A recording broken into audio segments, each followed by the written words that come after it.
তো বন্ধুরা আপনারা সবাই জানেন যে বর্তমানে কিন্তু পশ্চিমবঙ্গ সহ টোটাল 12টি রাজ্যে কিন্তু এসআইআর কিন্তু ঘোষণা করে দেওয়া হয়েছে এবং 4 নভেম্বর 2025 থেকে বিএলও কিন্তু বাড়ি বাড়ি এই যে গণনা ফর্ম নিয়ে যাবে এবং এই ফর্মটি কিন্তু ফিল আপ করে বিএলওকে জমা দিতে হবে। তো সেই জন্য আজকের ভিডিওতে আপনাদের বলবো এই যে নতুন গণনা ফর্ম, এই যে বাংলা ফর্মটা, এটা কিন্তু বর্তমানে বিএলও কিন্তু সবার বাড়ি বাড়ি নিয়ে যাচ্ছে এবং এই ফর্মটাই আপনাকে প্রোভাইড করা হবে এবং এই ফর্মটা আপনাকে ফিল আপ করে বিএলওকে জমা করতে হবে।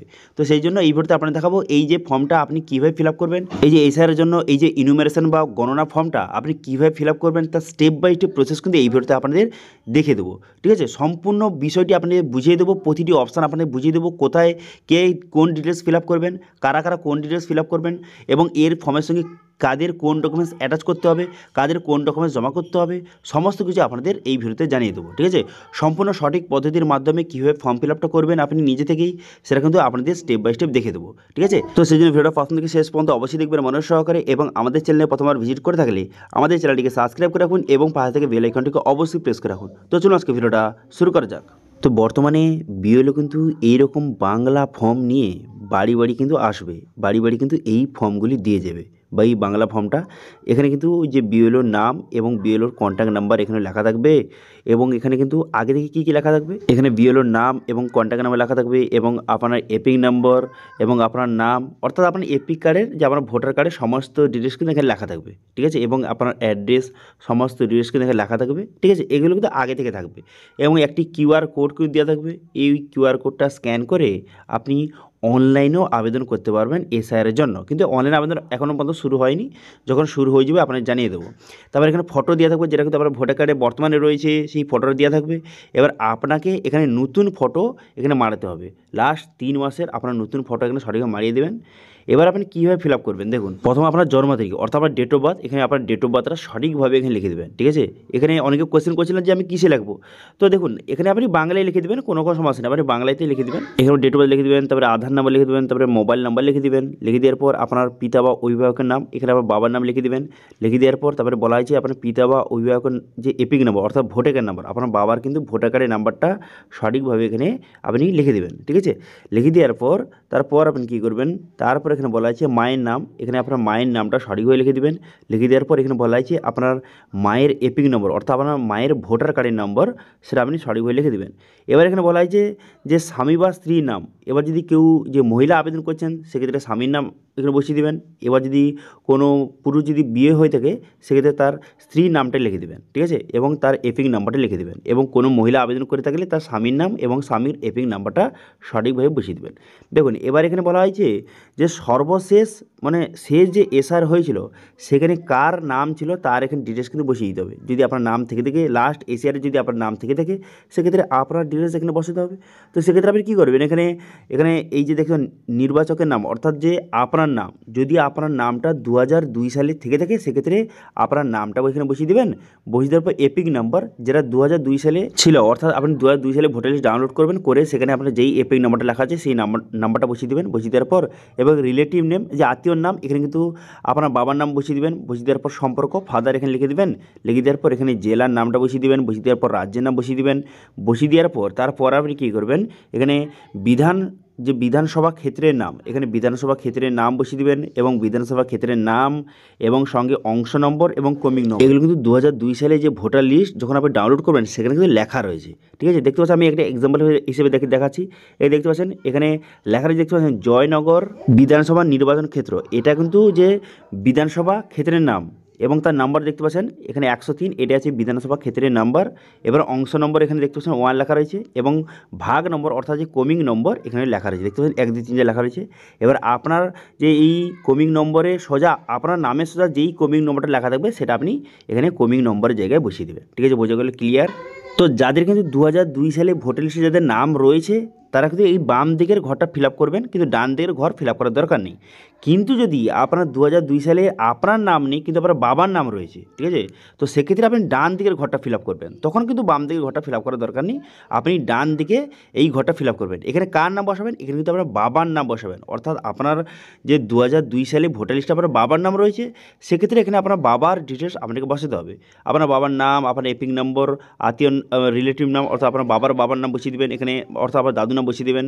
তারপরে কিন্তু এখানে যে সম্পর্ক ফাদার বসিয়ে দেবেন, তারপরে জেলার নাম, তারপরে রাজ্যের নাম, বিধানসভা ক্ষেত্রের নাম, অংশ নম্বর, এগুলো কিন্তু যেমন এখন দেখালাম, বিধানসভা ক্ষেত্রের নাম, অংশ নম্বর এবং কর্মী নম্বরটা সঠিকভাবে বসিয়ে দেবেন, ঠিক আছে।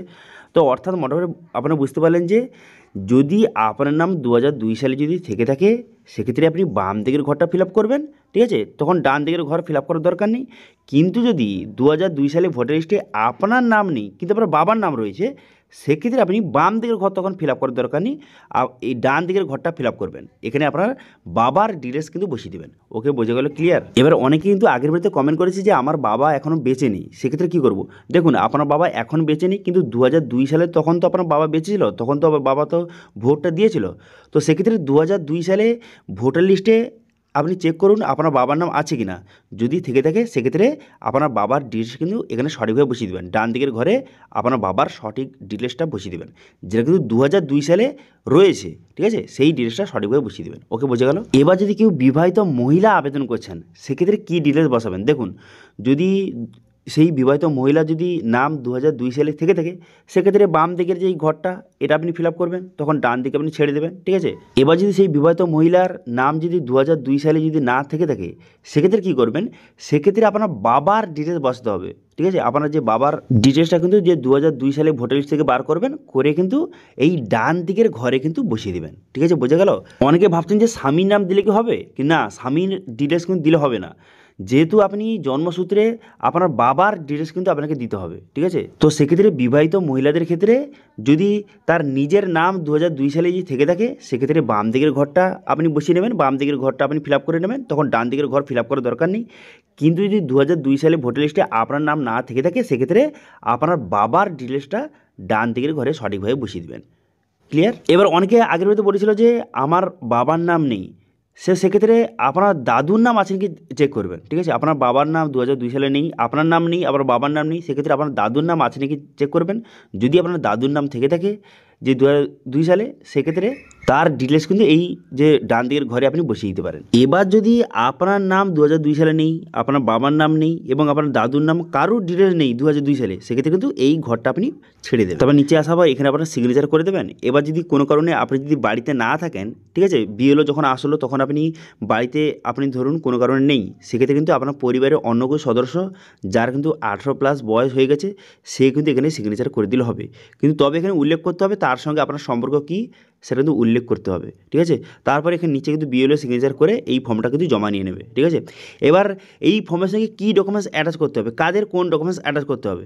দেখুন, যাদের কিন্তু যে 2002 সালে ভোটার লিস্টে যাদের নাম আছে, তাদের কিন্তু এই ফর্মের সঙ্গে কোনো রকম ডকুমেন্টস অ্যাটাচ করতে হবে না। এই যে 11টি ডকুমেন্টসের লিস্ট দিয়েছে, এর মধ্যে কোনো রকম ডকুমেন্টস অ্যাটাচ করতে হবে না।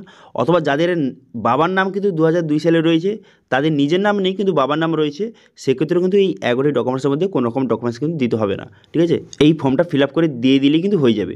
কিন্তু যাদের যে নিজের নাম নেই 2002 সালে, বাবার নাম এবং কারুর নাম 2002 সালে নেই, সেক্ষেত্রে কিন্তু এই যে 11টি ডকুমেন্টসের এখানে যে নাম বলে দেওয়া হয়েছে, এর মধ্যে যে কোনো একটি ডকুমেন্টস কিন্তু এই ফর্মের সঙ্গে অ্যাটাচ করে বিএলওকে জমা করতে হবে, ঠিক আছে। তো এই 11টি ডকুমেন্টস এখানে দেখতে পাচ্ছেন, এটা কিন্তু আমাদের ওয়েবসাইটে এখানে লেখা রয়েছে, এর লিঙ্ক কিন্তু ভিডিও ডিসক্রিপশনে প্রোভাইড করে দেবো। এই যে 11টি ডকুমেন্টসের কথা বলা হয়েছে, এর মধ্যে যে কোনো একটি ডকুমেন্টস কিন্তু আপনার লাগবে। যাদের কিন্তু 2002 সালে ভোটার লিস্টে যাদের নাম নেই, তার বাবার নামও নেই, দাদুর নাম কারোর নাম নেই, সেক্ষেত্রে এই 11টি ডকুমেন্টসের মধ্যে যে কোনো একটি ডকুমেন্টস এই ফর্মের সঙ্গে অ্যাটাচ করে বিএলওকে দিয়ে দিতে হবে, ঠিক আছে। এবং এখানে সমস্ত ডেট কিন্তু লেখা রয়েছে যে কবে কী হবে, কবে ফাইনাল লিস্ট প্রকাশ হবে, সমস্ত ডেট কিন্তু দেওয়া রয়েছে। এই লিঙ্ক কিন্তু ভিডিও ডিসক্রিপশনে প্রোভাইড করে দেবো, সেখান থেকে আপনি ডাইরেক্ট এখানে এসে আপনি চেক করে নিতে পারবেন যে কবে কী ডেট রয়েছে, এই আর্টিকেলটা ভালো করে দেখে নিতে পারবেন, ঠিক আছে, বোঝা গেল? তো এই ভিডিওতে আমরা দেখিয়ে দিলাম যে বর্তমানে যে বিএলও বাড়ি বাড়ি যে এসআইআর ফর্ম নিয়ে যাবে, এবার সেই ফর্মটা দেখতে কেমন হবে, অথবা এই ফর্মটা কীভাবে ফিল আপ করবেন, অথবা এই ফর্মের সঙ্গে কী কী ডকুমেন্টস অ্যাটাচ করতে হবে, কাদের কোন ডকুমেন্টস অ্যাটাচ করতে হবে সেটা কিন্তু আপনাদের জানিয়ে দিলাম, ঠিক আছে। এবার এটা নিয়ে যদি কোনো রকম যদি আপনার কোশ্চেন থেকে থাকে তো সেক্ষেত্রে অবশ্যই কমেন্ট করুন, আমি অবশ্যই তার রিপ্লাই করবো। এবং আজকে ভিডিওটা ভালো লাগে তাহলে ভিডিওকে লাইক করে দেবেন এবং ভিডিও কিন্তু বন্ধুর সঙ্গে শেয়ার করে দেবেন। এবং আমাদের চ্যানেলে প্রথমবার ভিজিট করে থাকলে আমাদের চ্যানেলটিকে সাবস্ক্রাইব করে রাখুন এবং পাশে থাকা বেল আইকনটিকে অবশ্যই প্রেস করে রাখুন। তো আজকে ভিডিওটা এই পর্যন্ত, দেখা আছে নেক্সট ভিডিওতে। Thank you.